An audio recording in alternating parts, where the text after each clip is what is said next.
So what you want from a banker is you want like a coach. You need someone who is going to be helping you in those early stages, not so much about maybe looking for the investor, but making the company more investable.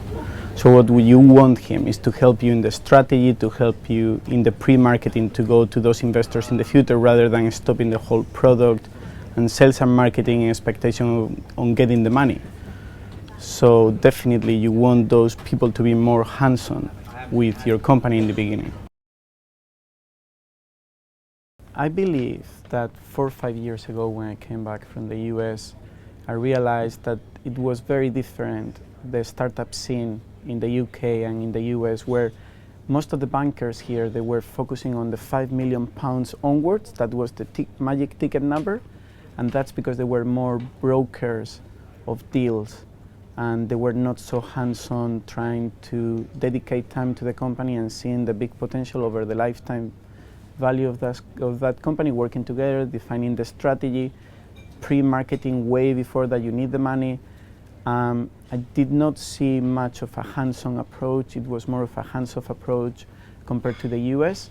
Now we see lots of different advisors coming to the marketplace where they are helping much more and they are being more hands-on. So that ecosystem is starting to flourish here in the UK. The City of London is engaged with Tech City, but I think there's still a major gap. I think there's a gap when it comes down to knowledge, and I think there's a gap with respect to sustainability. So the first question that a shareholder will ask their startup when they are going to raise further money is, why don't you try the US? Everyone will ask the same questions. The first question you ask to a banker when you are recruiting them is, do you have a good network in the US? So that already tells you that the market in the US is much bigger from institutional money that has been placed there. Whether it's pension funds or hedge funds or whoever, the allocation is much bigger in the US. Yeah, I think there's definitely a possibility. As I said, the likelihood, I think, just decreases because entrepreneurs need to be able, as well as motivated, to build long-term sustainable companies. And as I mentioned, that requires money.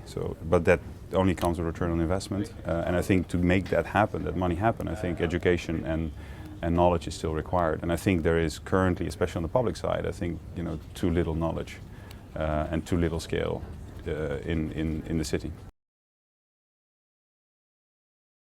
So my experience at FitsMe when I joined was because if you need to help startups, early stage companies or growth companies in that stage, you need to have been there. So in Strata Partners, which is a tech-focused investment bank here in the UK, we took the decision that it was good to second some of our employees to be either financial directors or corporate development in some of these startups to learn the pain. Once you learn the pain, you can help them. Without feeling the pain, it's difficult to help companies that they are in that situation.